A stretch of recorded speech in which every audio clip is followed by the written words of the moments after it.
আসসালামু আলাইকুম ওয়া রাহমাতুল্লাহি ওয়া বারাকাতুহু। সম্মানিত দিনী ভাই ও বন্ধুরা আমার, আজকে কৃষকের সাথে মাঠে আসলাম ধান কাটার জন্য।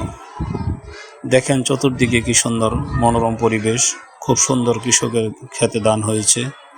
কামলারাও ধান কাটার জন্য ব্যস্ত হয়ে পড়েছে। আজকে কামলার বাজার 1400 টাকা ময়না, সকাল থেকে নিয়ে সন্ধ্যা পর্যন্ত।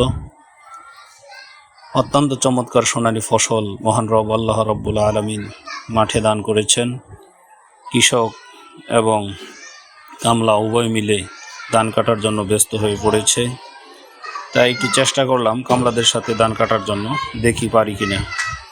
তাই ভাই ও বন্ধুরা আমার, এই ধান কেটে আমরা আল্লাহ তাআলার নিয়ামত গড়ে নিয়ে যাব।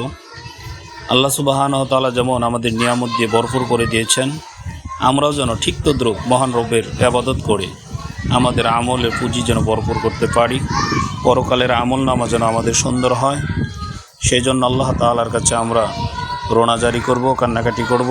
মহান স্রষ্টা রব্বুল আলামিন আমাদের এই নিয়ামত দ্বারা যেন বেশি বেশি দান সদকা করতে পারি, এতিম মিসকিন গরিব অসহায়দের মুখে খাবার উঠিয়ে দিতে পারি। আল্লাহ তাআলা আমাদের সকলকে যেন যা যা খায়ের বরকত নসিব করুন। আর আজকে আপনাদের সাথে একটু কামলাদের সাথে একটু ধান কাটলাম। আপনারাও নিজের কাজ নিজে করার চেষ্টা করবেন, এতে শরীর ভালো থাকবে, মন ভালো থাকবে। কামলাদের সাথে আপনারা মিশবেন, গরিব অসহায়দের সাথে যত মিশবেন তত আপনাদের মন ভালো থাকবে। কাউকে অহংকার করবেন না, হিংসা করবেন না।